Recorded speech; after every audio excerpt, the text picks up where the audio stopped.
Hey Guru Nation, welcome back to another episode of Random Musings from the Clinical Trials Guru. I'm here with Monica Paula Quitiva. How's it going? Good.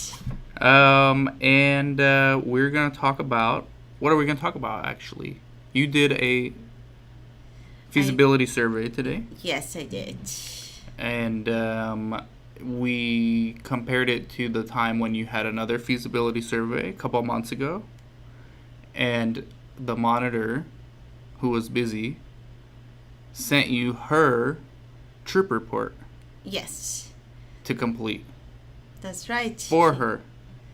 So let's break this down real quick. Because people out there listening, if you're not a CRA, you don't understand. But CRAs are very busy people.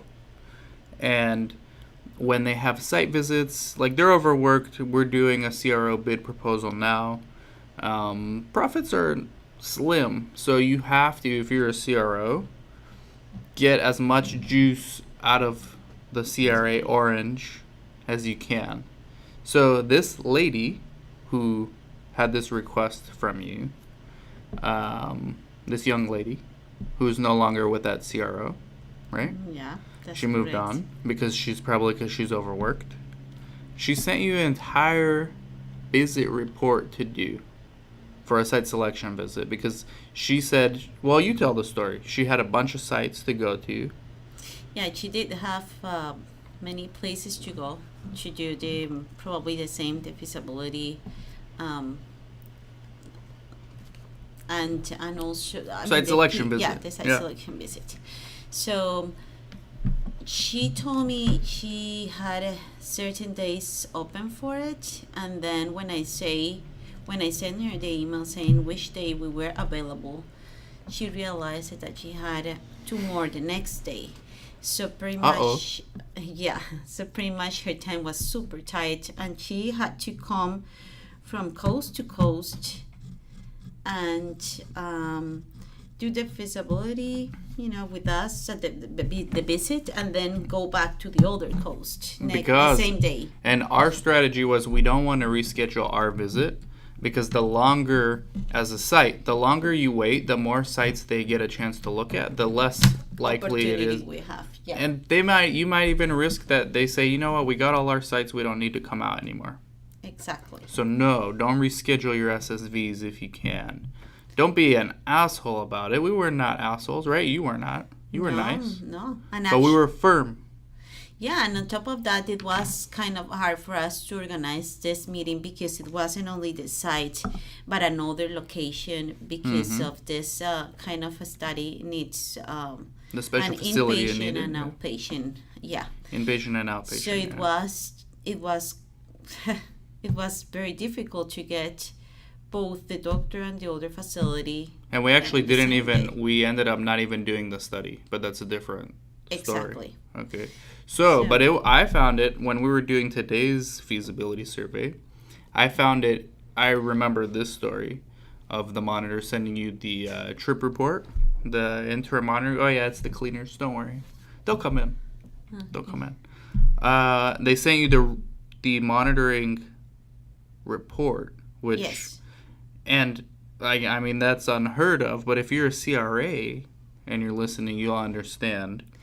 If you're a site, you probably don't really care. You'll do it because you want the study. But me being both, I thought that was crazy. That's I've never seen that before. No. And on top of that, she also sent the request on an email, which makes it worse because we have everything. It's documented. Exactly. And they had some stuff we were not supposed to see on their documents. Exactly. Like enrollment projections. So we knew exactly what to put for our site. Yeah. So where is this? Do you have the feasibility? Let's go through what they ask, because this podcast is not really to make fun of this monitor, who she's fine. She's worked somewhere else now. It's to help people out there understand what a feasibility survey is for a site. And I think she learned from her mistake, and that's also an opportunity for you to understand that this is a big mistake, that you cannot do that and remember that everything on emails and that will be recorded. So it's just Yeah. It will. It's not always right. there, long after you're gone. That's indicative of a CRA that's overworked, and she probably knew she was going to another company anyways, and didn't really care. That's my opinion. But we never got her in trouble. In fact, she never even got in trouble because of that. She just found a better job. Yes. Okay, so the questions you get will be the description, relevant qualifications, clinical study experience of the investigator. Okay, so PI experience. Yes. Okay, what's next? The experience, and then the type of practitioner, like if it's psychiatrist, Okay. if it's I don't know, neurologist, Yeah. and Whatever specialty the doctor yeah, is. the experience, a specific experience in the, depending on the study, Yeah. Yeah. Okay, and the clinical research experience, and also the indications. Okay. Um, And this is typical of all feasibility, sir. Was this your first? Was this your first? This actually my second, because the first one was the one I did for her. Oh yeah, but we did that one together though. Yeah, This but was you mean the first time I'm on a PS in a pre-screening survey, doing a survey, feasibility survey. It's actually like probably my third time. Oh, okay, you've done it. Because couple. we did it for an older clinic. I think it was in Long Beach. Oh, okay. All right. And it was a different study. Okay. Okay. So they will ask you how many trials are you currently participating on, because I think they want to know if you have enough time for their study. Yes. Yeah, they want to make sure you have time. They want to make sure the site has time to conduct on the study, because just like the CRAs are overworked, sometimes the sites are overworked. Sometimes the PIs take more studies than they can effectively manage, and the coordinators are given more work than they can probably manage. So they want to know that. The sponsor wants to know that. So they ask you how many you currently participating on, and also if any of those is competing with their study. So I like to put none are competing, even if it's the same indication. And then when they ask me to justify, I can say, well, the inclusion exclusion is different. That usually gets you the green light for 90% of the studies. They're okay with that answer. No competing studies, even though we have other studies for the same indication, because the inclusion exclusion is different. Yeah. And when they ask how many current studies do you have with this indication, I usually put, depends on the size of the site, but for our purposes, we usually put 1 or 0 of the same indication. Unless we're actually doing like 2 or 3, then you have to put that. They ask you about regulatory inspections. If you had any FDA audits. An audit. And the reason they ask for that is if you're on the blacklist, the FDA occasionally bars certain PIs from doing research, and the sponsor doesn't want to accidentally have a PI who's on the blacklist be involved. Wow. They ask about the responsibilities of the investigator, as as it are outlined in the GCPs and IRB guidelines. How that works in the facility, in the sites. So they ask you to give a brief description about it, and the training, how that works, how to verify the site process for documentation of GCP's trainings, the PI staff, how you handle the documentation, and where do you store it? Yep. If you have access to it. Then they get into site training, right? Delegation log. How the PI trains new staff members. You can always refer to your SOPs, but make sure it's in there. But the answer is the PI trains all staff members that are on the delegation log before the study starts and on an ongoing basis as needed if the PI is noticing mistakes are being made, or if there's ever a protocol amendment, then everyone needs to be retrained. This should be documented in the site training log, as well as the site. Like in our case, we have a site training binder separate from the site training log, right? Yes, we do. And now we're starting to have weekly meetings with the PI, so we can document these meetings, even if it's a sentence. Yeah. Mm-hmm. Actually, we didn't even talk about this. So when we have those meetings, we should just document like a note to file. We discussed This. yeah, on this date, and that's it. That's proof. Like if we ever get audited, it shows that we're having regular discussions with the. It shows PI oversight. That's good. That's a great idea. See, I told you to be good to do this podcast. Okay, and then they ask you about the contracts. Who's in charge of the contracts? How long do you take answering back to them with the contracts and also with the regulatory documentation? Your answer should be 1 to 2 weeks. For both, for the contracts and the regulatory. Yes. And they ask about your IRB, you should say central. They ask if you require IRB approval before budget negotiation, you should say no. Okay, they also ask about the key personnel, the staff, their role for the study, the relevant qualifications, the clinical study experience. Mm-hmm. Like the study coordinator, right? The sub-I. The assessment rater, whoever's doing all the assessments, like whoever's on the delegation log, they want to ask you about those people. And then what does that mean? Now you need training for all those people. GCP, right? IATA for the people, like the coordinator shipping the blood and drawing blood. You need a CLIA waiver. In some studies, you need a DEA. Bless you. Bless you. Thank you. Bless you. So some studies you need a DEA form. So what else do they ask you? They ask you also if the site staff appear to have sufficient time to conduct the study. Yeah. So they see, you can tell if you're listening or watching. They are interested in oversight and in the time that the research site has. So they ask you questions about it, but I don't think they ask you directly if you have time to. They ask in different ways many times. Yeah. To try to establish a consistent, to get a good gauge on site workload, PI oversight. Those are the common and themes. How many studies per study coordinator. Yeah. See, these are common themes. Like every survey is going to look a little different, but the themes are PI oversight, staff workload, patient recruitment, training. These are just the themes. Like they're going to ask you different variations of these questions. So you need to have your sales pitch down for these things. And especially when they come in person. They ask you the same thing all over again. Everything. Yeah. So it's good to have a copy of what you put on your survey when they come. Exactly. So you're consistent with what you put on your survey. Exactly. So then they ask about subject recruitment.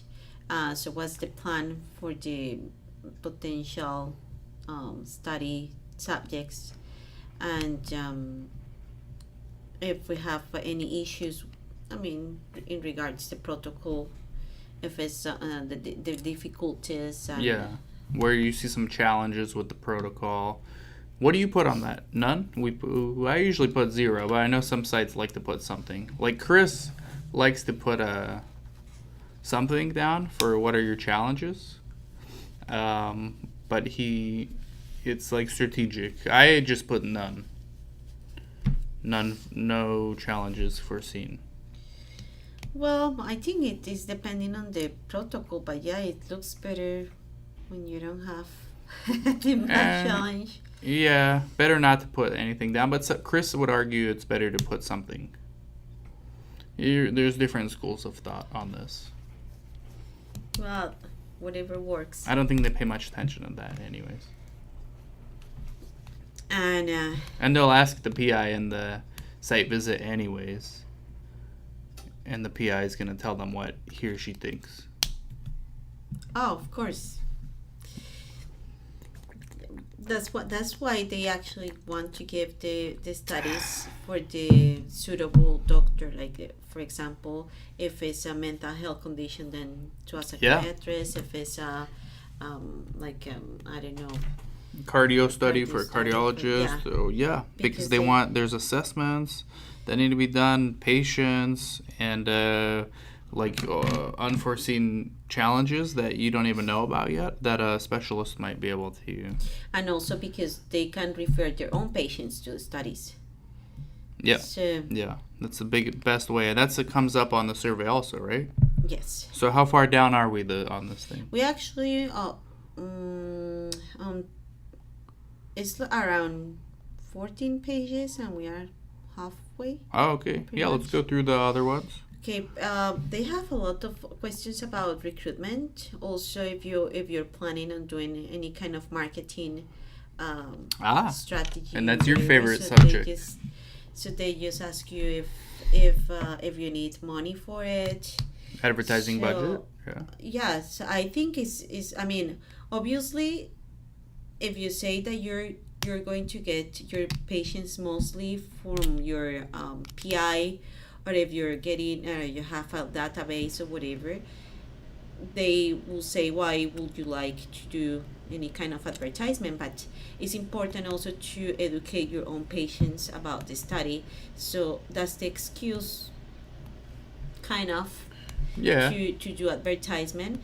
But I think it's a great material, obviously for your own patients, but on top of that you can also attract new patients. Exactly. Yeah, that's why I like to put 85% will come from the private practice. That leaves you 15%. So if they ever ask you what's this for, well, this is the other 15% that's going to come from and the plus community. Marketing always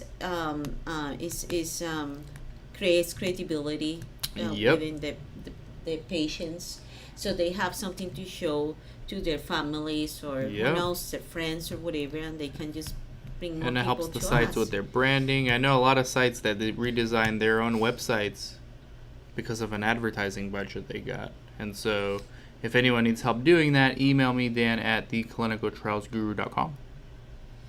Okay, and they also ask you if you have experience with the engagement and which tools do you use to keep your retention. Retention. Yeah. For retention. Okay. So that's what we use as daily phone calls or weekly phone calls, text reminders. That's it, because we do psych studies, but some sites do email also. Some sites add their patients on Facebook and remind them on Facebook message. Yeah. It depends, whatever works best for you. And also to create a good experience every time they come, so they feel that more familiar with the team, and that they create loyalty too. Mm-hmm. Yeah. What else?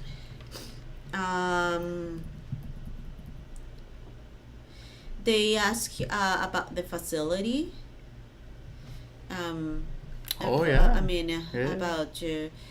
the exam room, where are you going to do the blood draw, the lab, where are you going to store the medication. Yep. CLIA, they'll ask you about the CLIA certificate or CLIA waiver when it comes to the labs, IATA certified staff. Then they also ask about the investigational product room storage, right? Mm-hmm. And so tell people what's the minimum requirements for that. It's the drug room needs to be locked. Yeah. Also the temperature needs to be temperature control. Yeah, temperature control. Limited access, restricted access. Yeah, that's the bare minimum. Everyone has a little different, but that's what you should have. That's elements of that. Okay, what else? That's pretty much what they This is asked. good. We haven't done a Yeah. podcast on this before. Site selection visit. Everything you needed to know. And this is not even site selection visit. This is the feasibility survey. We'll do a site selection visit one later. Anything else you want to add, Monica? No. Are you focused? Yeah. Yeah. Inside joke. Yes, I am. Inside joke. Very. All right. Thank you, Monica. And thank you, everyone, for listening and watching. And we'll see you later on Random Musings from the Clinical Trials Guru. Take care.